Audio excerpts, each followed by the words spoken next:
আসসালামু আলাইকুম প্রিয় দর্শক, দূরে অথবা কাছে, দেশ বা বিদেশে যে যেখান থেকে আমার ভিডিওটি দেখতেছেন দেখার আমন্ত্রণ রইল। আমরা তো প্রতিদিন রুটি তৈরি করি, গমের রুটি তৈরি করি, ময়দা রুটি তৈরি করি। আজকে আমি যে রুটিটা তৈরি করে দেখাবো, হয়তো দেখেই বুঝতে পারতেছেন এটা কিসের রুটি, কারণ এই রুটিটার কালার দেখলেই বোঝা যাচ্ছে যে এটা কিসের রুটি। আর যদি কেউ বুঝতে না পারেন তাহলে বুঝিয়ে বলতেছি, এটা আজকে তৈরি করেছি চালের রুটি। চালের আটার যে রুটিটা হয় সেই রুটিটা আমি আজকে তৈরি করেছি। কিভাবে তৈরি করলাম সেটা আজকে দেখাবো আপনাদেরকে। অনেকে হয়তো পারি আর অনেকে হয়তো একটু কঠিন মনে করি। আসলে একটু গমের রুটি চেয়ে চালের রুটি তৈরি করা একটু কঠিন আর কি, অল্প বেশি না। আর আজকের রেসিপি ফলো করলে মনে করবেন না যে কঠিন, পানির মতো সোজা মনে করবেন। তো আমি এখানে পানি বসিয়ে দিয়েছি চুলার মধ্যে। পানির মধ্যে একটা বলক চলে আসলে আমি এখানে লবণ দিয়ে দিতেছি। আর ভালোভাবে যখন পানির মধ্যে বলক আসবে তখন আমি চালের আটা দিয়ে দিব। আমি এখানে বেশি পরিমাণ বানাবো না, কারণ আমি আগে তৈরি করছি আপনাদেরকে দেখানোর জন্য আর কি। আর একটু তৈরি করতেছি, মানে একবারে আমাদের হয় না যে একবারে খামির করে নিলে ঠান্ডা হয়ে যায়, এই জন্য আমি দুইবারে করতেছি আর কি। এই পরের ব্যাচেটা দেখাচ্ছি। এই আটাগুলো দিয়ে দিলাম। একবারে আবার আটাগুলো দিতে যাবেন না, দেখবেন নেড়ে চেড়ে পানির পরিমাণটা সঠিক করে দিবেন। দিয়ে আর একটা কথা বলি, চালের আটার রুটি কখনোই খামিরটা শক্ত করবেন না। এটা নরম হলেও পরে ঠিক হয়ে আসে, কিন্তু শক্ত হলে বেলতে একবারেই সমস্যা। এই জন্য আমি একটু নরম রাখার চেষ্টা করি। নরম রাখলে রুটিটাও সফট হয় আর বেলতেও মানে ঝামেলা হয় না আর কি। আমি একটু ঢেকে রাখছিলাম, মানে ঢেকে রাখলে সিদ্ধ হয় ভালোভাবে, পারফেক্টভাবে। তো আমার খামিরটা হয়ে গেছে আর পারফেক্টভাবে সিদ্ধও হয়ে গেছে। পারফেক্টভাবে সিদ্ধ হয়ে গেলে খামিরটা যখন মানে আটাটা সিদ্ধ হয়ে আসবে তখন রুটিটা বেলতেও মানে সুন্দর হবে, মানে মথতেও ভালো লাগবে, শক্ত লাগবে না। আর যদি একটু আটা আটা ভাব থাকে সেক্ষেত্রে রুটিটা ভালো হয় না। আমি এখন হাত দিয়ে গরম অবস্থায়, একবার বেশি গরম না, মানে মাঝারি গরম অবস্থায় একটু মথে নিতে হবে, কারণ গরম অবস্থায় মথে নিলে রুটিটা ভালো হয় আর কি। আর না হলে পরে শক্ত হয়ে গেলে বেলাবেলির একটু ঝামেলাই হয়। এই জন্য একটু গরম গরম থাকতেই মানে এটা মথে নিতে হবে। আর হাতে যদি আপনাদের মনে করেন গরম আঁচ লাগে, একটু সাইডে পানি নিতে পারেন, নিয়ে একটু হাতটা চুবিয়ে নিতে পারেন। আমার লাগে নাই। এই দেখেন একটা আমি সফট নরম ডো তৈরি করে ফেলছি রুটির জন্য। এই দেখেন খামির থেকে এখন তৈরি করে নেওয়ার পালা। এখন তৈরি করার জন্য আমি এখানে একটা পিঁড়ি নিয়ে নিলাম, নিয়ে একটা মানে খামির নিয়ে নিলাম, নিয়ে বেলে দেখাবো কিভাবে আমি তৈরি করতেছি। আর আমার বাসায় মুরগি, তো এই জন্য মুরগির শব্দ হয়তো পাইছেন। যখন ভয়ে দিতেছি মুরগি তো আর বুঝতেছে না যে ভয়ে দিতেছে, এই সময় চিল্লাপাল্লা করি না, আর কি করার, এই তো চিল্লাচ্ছে আর কি। একটু মানিয়ে নেবেন। আর অনেকে হয়তো জানেন যারা মুরগি পালে, একটু শব্দ করে মুরগি।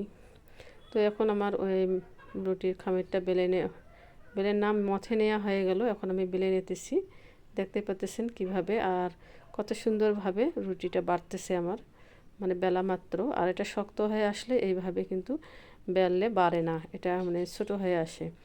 দেখেন আমার একটা পারফেক্ট রুটি তৈরি করা হয়ে গেল। দেখেন এরকম পাতলা রাখবেন। চালের আটার রুটি ভারী রাখলে ভালো হয় না, আমি একটু পাতলা করি, পাতলা করার চেষ্টা করি। আমি আর একটা তৈরি করে দেখাচ্ছি। একটা তৈরি করে দেখালাম, তো দুইটা তৈরি করে দেখাচ্ছি। আমার দেখেন আটার খামিরটা কীরকম মজবুত হয়েছে আর নরম সফট হয়েছে, যে এত সুন্দরভাবে রুটিগুলো হয়ে যাচ্ছে। যারা চালের আটার রুটি বানা ঝামেলা মনে করেন, আজকে ভিডিওটা দেখলে মনে হবে না। আর আমার যদি টিপসগুলো শুনেন, বললাম যেটা, যে চালের আটার খামিরটা শক্ত করতে যাবেন না, একটু নরম রাখার চেষ্টা করবেন। নরম রাখলে রুটি সুন্দর হয় আর কি।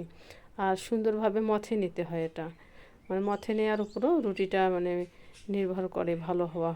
এই দেখেন আমি যত বেলতেছি তত বাড়তেছে রুটিটা, মানে রুটিটা যে না বাড়তেছে না, আমি যত বেলতেছি ততই রুটিটা কিন্তু বাড়তেছে আর কি, মানে যতটা চেষ্টা করতেছি বড় করার ততটাই হচ্ছে।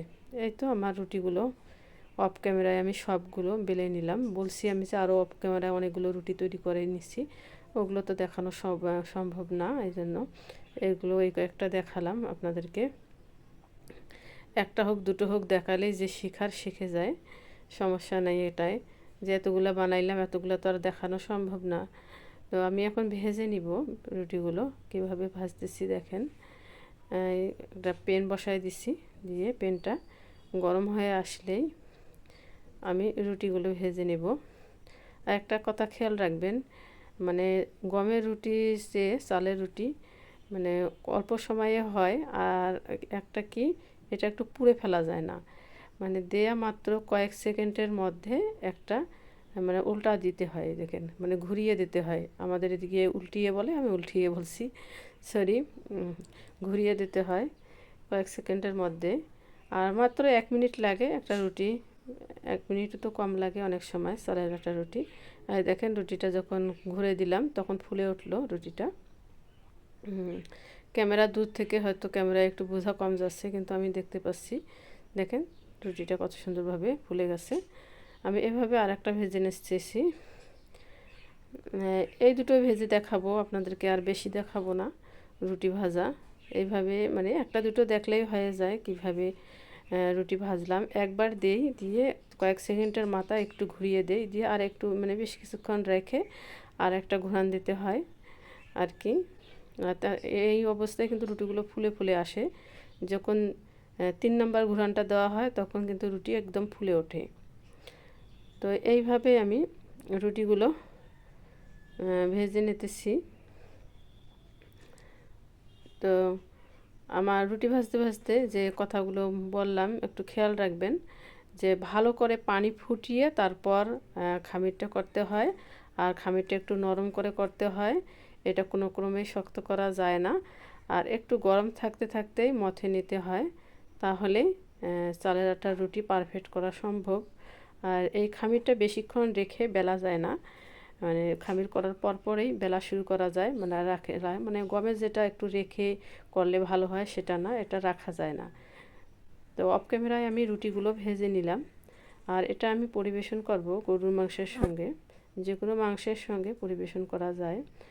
আমি দেখাচ্ছি, এই তো আমি খাওয়ার জন্য নিয়ে নিলাম, একটু খেয়ে দেখাচ্ছি। আমার খুব পছন্দ। আমার ভিডিওটি ভালো লাগলে